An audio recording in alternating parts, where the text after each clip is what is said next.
So your thoughts, your attention, these are really important things. And you have to start putting thought to developing community, to meeting farmers, to finding sources like you're talking about. Because you get out of the cities and you get to some places where stuff grows, there's a lot of opportunities from meeting, and you have to treat these people well. So these egg people, I don't nickel and dime them. I don't complain about the price. I mean, sometimes I'll pay $4 and $5, $8 a dozen for duck eggs. But when I see those people, I show up on time. I have cash money.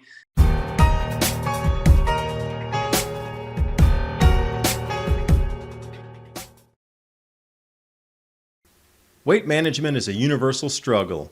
Many wonder why their weight loss becomes more difficult after they reach the age of 20. What most people don't know is that after we turn 20, our body's metabolism slows by as much as 4% each decade. By the time we're 50, we'll have a 10% drop or more in our metabolism. This is why I highly recommend adaptwithketo.com. This amazing powder helps me keep my belly down and lose weight in a shorter period of time than anything I've tried. Much like the keto diet, it can help raise levels of fat-burning ketones, except without the drawbacks like cutting out carbs completely. I've started seeing improvements with as little as 1 scoop a day. And if you want to support your weight loss, you're going to love adaptwithketo.com. And if you order in the next 24 hours, get 51% off Keto Elevate by going to adaptwithketo.com. And now on with the video. Had so much positive feedback last time Keith Snow and myself talked that, we thought it was appropriate to come on now with the Tonga eruption, food prices continuing, inflation not being transitory, a lot of things disappearing out of, let's say, the shelves that we're seeing across supermarkets. Just our availability for foods is going to, change a little bit. So Keith running foodstoragefeast.com. We're going to talk about that today as well. The above ground crops are going to have more difficulty with the hail, the wind, the freezes, but below ground tuber type crops definitely are going to be the staple. I mean, they're still staples across an enormous amount of the world, from cassava to taro to the potatoes, and it keeps going on down the list there. So Keith, I appreciate you joining me today. I know there's a lot to talk about. So mentally framing it that the foods you have around you can prepare into healthy, delicious foods that can keep family or community going.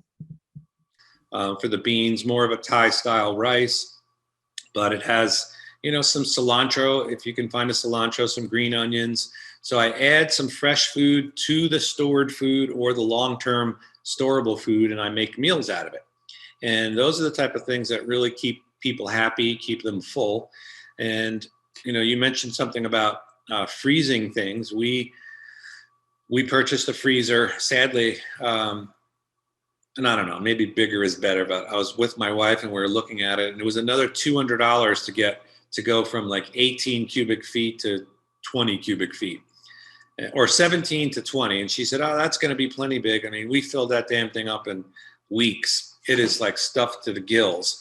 So we're probably going to wind up getting another one because I want to have, stored fat, stored protein. These are the things that'll be hard to find. I mean, and we already have a lot of canned foods, canned vegetables. Now, are canned vegetables wonderful to eat? They're not, but they are edible. And if it ever came down to it, you don't want your family looking at you and say, why the hell didn't you buy the canned vegetable? Because I would have eaten it. So we do store a lot of that kind of stuff, a lot of canned meats. We tend to eat more of a lower carb style diet, for the most part. We do have our carb days. Like the other day, I made fried rice, and I had some beef that we cooked the day before. And I purposely took out a really big piece of beef. We cooked it, and I left, I don't know, maybe a pound of it, because I knew I'd do a stir fry. Every time I make rice, instead of making 1 cup of rice, I do 3 or 4.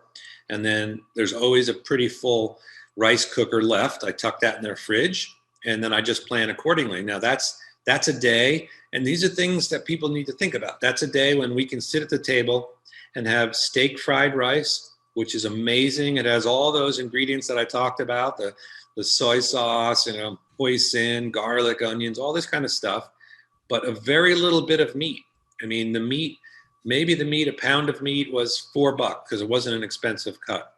We add a few local eggs to it, the rice, which is cheap, a couple of fresh ingredients, and you have a really delicious, it's like going to a restaurant and having fried rice. This was, Thai style steak fried rice.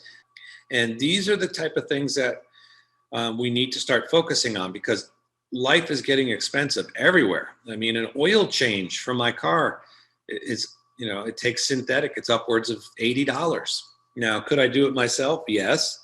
But I think the food is an easy way. Like I've always told people, I can save you $300 a month like that, right in your kitchen, just by using some of these principles. And that was definitely when I created Food Storage Feast and all the recipes. I noticed that our grocery bill really dropped because we're combining some fresh foods with the easily storable things. And that's just a great strategy, I think, for number one, having a lot of variety in your diet. But number two, I think the most important thing is you don't want to wait until you need to be cooking. Because what do most people do? They go to the store at 6 o'clock at night and what's for dinner? I don't know. And they run to the store, they get something and they throw it together. They're in a rush. They pay top dollar for whatever. They throw it in the cart, or they order food in. They do Grubhub. All these things very expensive. We haven't been out to eat as a family in a long time. The other day, I didn't feel like cooking. We wanted Thai food, incidentally, so I took our family of 5 out for Thai food. With the tip, it was just over $100. That's a lot of money. That's why we only do it very, very so often. So with that $100, can I ask, Keith, let me ask you a question then. please. What was the quality of the food in the restaurant compared to what you have made at home? Were you, satisfied with the food that was coming out from behind the kitchen there, or was it just mediocre and you could see sizes of plates were smaller, portions were smaller, quality of the meat or the food was same, different? I don't know. I'm just asking some questions about, did you eat there prior and then what are you getting this time? Yeah, well, we have eaten there prior, and for Thai food, it's one of the better ones around here. I am a professional chef and I have, 4 decades or so of cooking under my belt. But yeah, I could definitely see some issues. Another thing, that a lot of people don't take into consideration, but I do, is the texture of food. So this particular curry that I got, it was a chicken curry and it had, 6 or 8 pieces of chicken breast. What it did have, and to your point, is it had a lot of liquid. So it wasn't a curry that had any body. It was rather soupy. And they served me with a fork. It's very hard to eat. But the cheap things like onions, there was a crap load of onions in there. And they didn't take any thought to the texture. So they were huge, like long pieces of onions. It's very difficult to eat that. If they were diced up or minced up, it would have been a lot more easy to enjoy. But yeah, we went out. I didn't have to cook. I think that was the biggest benefit there. And we did have some leftovers. The spices were pretty good, but overall you can do better at home if you try and train. So yeah, but I am seeing, again, just some of the corners being squeezed in there, a little less chicken, a little less coconut milk and more water in the curry. I totally understand what you're saying, especially with stews. Like when it comes out more soupy than thick, if you order a hearty stew somewhere, you want that thing thick, sticking to your ribs kind. You don't want a whole bunch of water dripping down. Oh, I spilled it on my shirt. It dribbled off. Like what? Okay. A dollop of some sort of stew dropping on your shirt is way different than liquid dripping in there.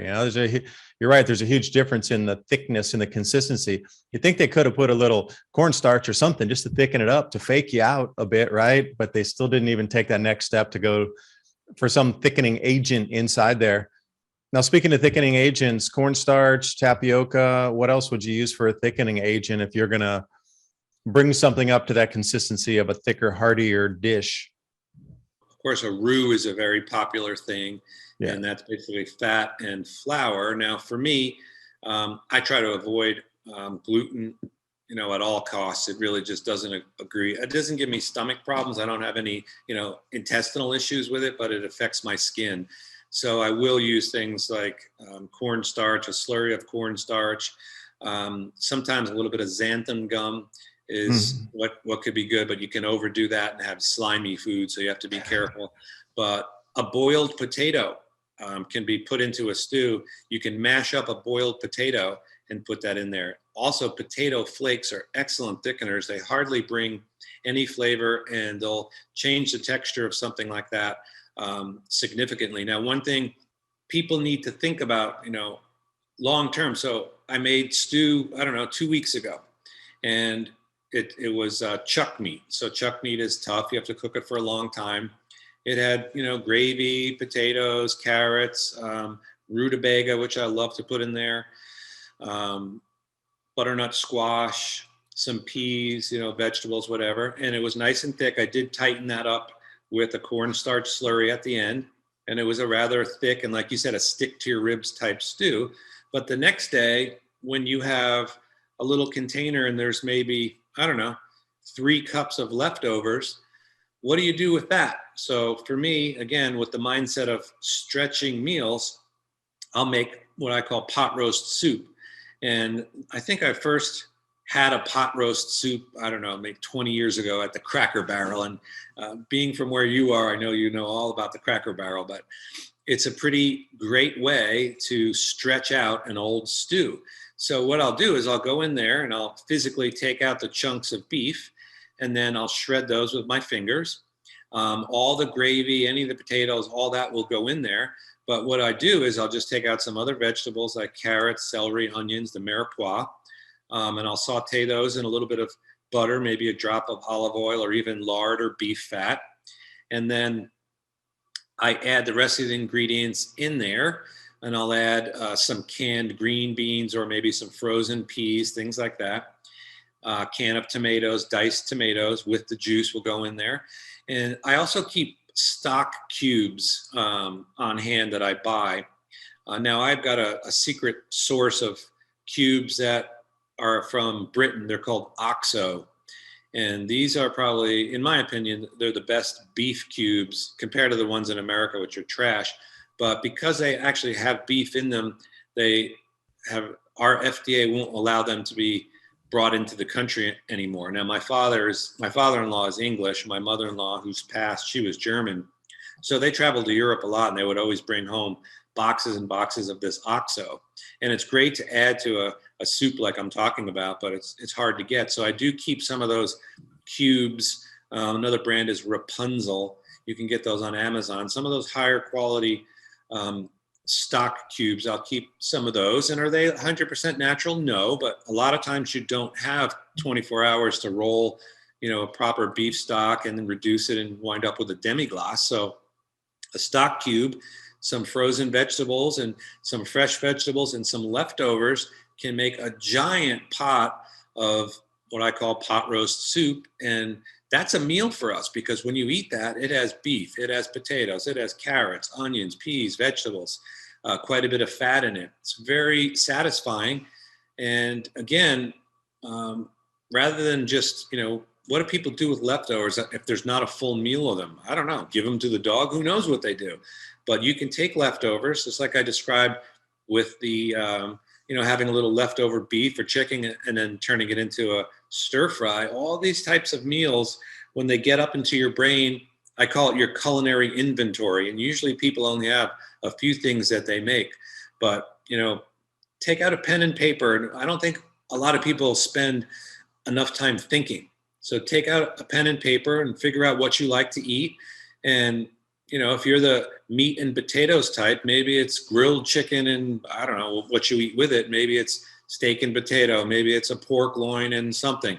If you regularly like those kind of foods, write it down on a paper and see how it goes from the first meal to initial meals. And this is what we do either well or not well in the restaurant industry. And this is often what keeps restaurants from failing or not. And a lot of times if you I manage chefs. I mean, that's kind of what my later career has been, is managing chefs. And you have 2 types of chefs, those that understand business and the type of things that I'm describing now, and others that are just fantastic cooks. And you can always tell when you go into the restaurant. I can look at a menu and I can tell roughly where their food percentage is and how successful they are by how wisely they're planning their menus out. So you want to plan for, and good chefs will plan, okay, we have this on the menu. We're going to wind up with what left over? Well, you're going to have some of this left over. Okay, what do we do with that ingredient? Well, you can mix it with this and make that. That's the way we need to think at home, like restaurant owners. A good restaurant owner doesn't design a menu where the leftovers have to be thrown out. They also don't design a menu where the leftovers make crappy food. They make those leftovers into something special. Like for this, you don't think Cracker Barrel is making just big batches of pot roast soup. No, they only usually have it, once a week if they have it, and they're taking scraps and cuts and making it into a good menu item. And that's the way we need to really think at home. And I try to do that a lot, and I try to feature that kind of information in the Food Storage Feast just to help people save money. Because saving money, if it's not on your radar now, man, you're going to be in deep crap come next summer. Are people ready for it though? And again, it's all about changing the mind frame, because we've grown accustomed to having everything we've always wanted for our entire lives, pretty much. I mean, if you like my age and my parents, they were born after World War II. So everything up to this point, I mean, sure, if you were in different parts of the world, if you were living in Vietnam during the 60s, that wouldn't have been a pleasant place. If you were in Korea in the 1950s, those wars going on there. But in terms of having it here in America, that kind of turmoil, no, never happened. So everybody with the stability of having stocks or shelves stocked continuously with rarely a break, except maybe the 1970s, people had to wait in line for gas during the oil embargo. But aside from that, you really just didn't see anything really roll off into what we're seeing now. It's the first time since the 1940s that anything like this would happen. But knowing that Victory Gardens were there and a lot of people took care of themselves when things got really, really tight in World War II. I saw some of these old photos, even in downtown New York City, what you would consider those areas where there's grass now and trees in the center between the streets or in the neighborhoods between the blocks. Any disused piece of land was turned into a garden. And you look at some of these, they roll down the street 30, 40 blocks being farmed by the people who were living there. And to some of these older photos, you got the Empire State Building, but all you have is gardens going back from that as far as you can see, because everybody chipped into that effort. Now, where we sit today, everybody's divided, not to say everybody, but an enormous amount of people are. And as you mentioned before, 30-acre piece of land, and across the street, you got 150-unit apartment complex. I'm looking for more, and I found a place where it's more homogenized, where my 20 plus acres is next to another guy who has 15, and the next person has 5, and those people over there have 25, and it rolls at an even smoothness out through the farming community here. Close to an Amish farm, great. Getting some sheep or lamb, I should say, and then we got a 400-pound calf coming here in a few days, hopefully, fingers crossed on that. But how do you get people to move together? Do you think they will? That's the whole thing. I can go buy live meat from the Amish and pay by the pound live weight, have them slaughter it, and we'll butcher it ourselves. That all day long can do that as long as there's a supply for them. But see, the animal husbandry, they're doing it themselves on their own farms. So the sheep and the lambs that are provided there, hey, those are from their own flocks that they have out amongst these 3 different Amish farms within the 50-mile radius here. We could sit back all day long and do that. But in other places in the country, it's not going to be like that at all. So do you think people can come together, or do you think it's going to fall apart and just the fabric's going to rip? Because it's going to be the mind frame of cooperation, but we are anywhere remotely, shape, or form from that. And the school system, at least since the 1990s, has been teaching individuality, no community. You first, you second, you third, and everybody else last, and step over and claw over whoever you can to get what you need to get. And that's okay. It's America. Greed is good, but where does this set us up for this string shredding society thing that we're into? And again, going back to your point about connecting dots, nothing happens fast. Everything takes a little bit of time. Remember the analogy of the cows in the field. We're completely free, but no, there's fences, all this stuff coming around us. Think about social media and screens. People And it's not by accident. They don't design apps for people to check them once a day. So to your point about us being divided, not only are people divided on many different levels, but they're also occupied. And when they're occupied, things happen around them that they don't realize. Anything they tell you that's temporary is permanent, like you mentioned earlier. So people don't understand what's going on around them. We are in a collapse right now. It's getting worse. And the edges, the fringes of society are being snipped. You're being boxed into a corner slowly but surely. Now, what about the cooperation? And this is something that's important. And, my whole theory on, food storage, my whole theory on farming, all these kind of things, we have, and everybody should have, pantries with food, all different types of food. But then you also, so that's your storage or your savings. So like we have a long-term pantry, and then we have a everyday pantry, and these things have lots and lots of food in them. So that's our savings, right? But then we also are acquiring food now, and this goes to a little bit of the cooperation that you're talking about. Now I get some local chicken and beef, not a lot. It's here in Utah where I'm at. It's not very good, but we do get some of it. And we have chicken and duck people that get us eggs, although as you get into the winter, the supply is sketchy. So we have those sources of food. We go to the supermarket like everybody else. We order things online to bring. So it's a two-pronged approach. You have your storage of food, you have an income or a continuation of things coming in.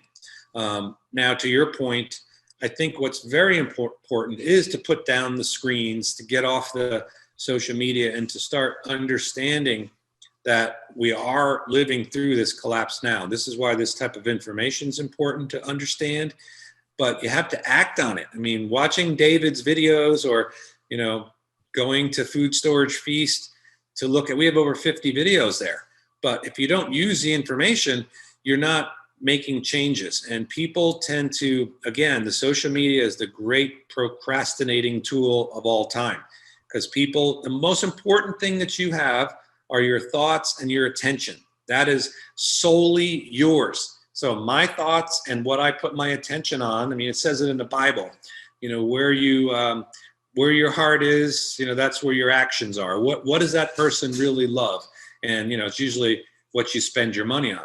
So your thoughts, your attention, these are really important things. And you have to start putting thought to developing community, to meeting farmers, to finding sources like you're talking about. Because you get out of the cities and you get to some places where stuff grows, there's a lot of opportunities from meeting, and you have to treat these people well. So these egg people, I don't nickel and dime them. I don't complain about the price. I mean, sometimes I'll pay $4 and $5, $8 a dozen for duck eggs. But when I see those people, I show up on time. I have cash money. I give them, right now, the next time I see my egg guy, he's going to get like 15 cartons, recycled cartons for him to use. So that helps him out. So this is what you need to do, is make it easy on them, but develop these relationships. And I've always done this from having people that would let me in North Carolina where it was illegal. I used to go to dairy farms and go right to the bulk tank and take that beautiful, milk and cream out. Whether it's developing legal sources. When we spoke the other day, I told you there's a place where you can buy raw milk there in the great state of Tennessee.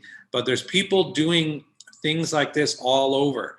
And it's important to focus your attention on that. Not solely, you've got a life to lead, but a little bit. You have to make decisions and take actions to start helping secure your future. Now, the other thing that's going on that people just don't realize, and here in Utah, if you don't realize it here, you'll never realize it, because we live a few hundred miles from the biggest failed state in history. And those people are leaving that state in droves. So number one, I see the real estate prices skyrocketing. I see the license plates on their cars constantly. But I also see the crime. We recently had a Greyhound bus establish a direct route, which we never had, from southern Utah to Los Angeles. All of a sudden, the homeless here are starting to show up everywhere. So you have homeless, you have people's catalytic converters being robbed. So we are living through a great realignment right now. And people just think of it solely on, before it was the riots of 2020. Oh, we've got to get the hell out of the blue cities and move to the country. But then as we got further into 2020 and into 2021, it was the health emergency that started to drive people. And this, again, people have to understand their history, because if you understand history, you know what's going to happen in the future, because nothing is really new. Look what happened to the Soviet Union. I mean, it was the great superpower aside from the United States, but before it collapsed in 91, I believe it was, 92, some of their countries that are now independent countries, they started breaking away. Azerbaijan, for instance, they left before. So they formed their own country. And you're seeing this right now in the United States. That's why people are moving strategically. Now, if you don't realize that's happening, you're blind. But that's what's happening. We're going through a realignment here, because people are smart, and the vast majority of people get it. They understand that this whole thing we've been living through is bullshit, and it's being used to control us. And they're not going to stop the tyranny. And I mean, at some point you're going to go to the grocery store. It'll never happen here. Yeah, it will. It's happened in every other country. You'll go to the grocery store and they're going to want to check certain things before you can get into grocery stores. So you have to do just what David said. Find that Amish farmer. Offer to help that Amish farmer. Donate your time, your labor. Think about trading. I trade lots of things. And bartering is a great way to do things, to acquire the things you need. But the sources of all different types of things need to be kind of sourced outside of the system. So for food, obviously, the supermarket system, because if you're buying 100% of your stuff there, you are controlled. They own you, and you can't get away from it. So trying to diversify and limit what you buy, get some things locally, buy from a local farmer, go to a farmer's market. It's cold now, but in a couple months, in most places, farmers markets will happen. Could I stop you? Hold on a second. I'm going to throw something nasty into the cogs here. In states like California, New York, and the other ones that already have a little bit more, let's say, strictness into what people's movements are, they're going to require the sellers that are in the farmers market to have the vaccine passport. The sellers, the actual organic farmers that are coming in, are going to be required to show proof of vaccination before they can even register to get their stand out on a Saturday. And then the people that are attending or want to visit the venue to come in to get the organic produce are also going to have to show proof of vaccination to even enter into be able to purchase that produce. So then what does that leave you? If you think your secondary source, I'm just going to go to the farmers markets. Yeah, in some places, but other places, they're already taking that off the table. So what's going to evolve out of that? Are there going to be, the far point of sale where that farmer says, you come out to my land, but I don't want people running around here. So is there going to be some kind of black market off, non-registered, non-permit kind of trading space that opens up, and you can only get it on the ham radio at a certain time? Let's tell you where the next one is. And it's open for 30 minutes before the police come because we don't have permits. That's where it's gone already. Not going to, gone. So farmers markets opening in the spring in many states are not going to be available unless you can show proof, and then the sellers show proof. So where does that leave us? Okay, you just took 10% of all the farmers markets offline here in the States. What's next? What's next?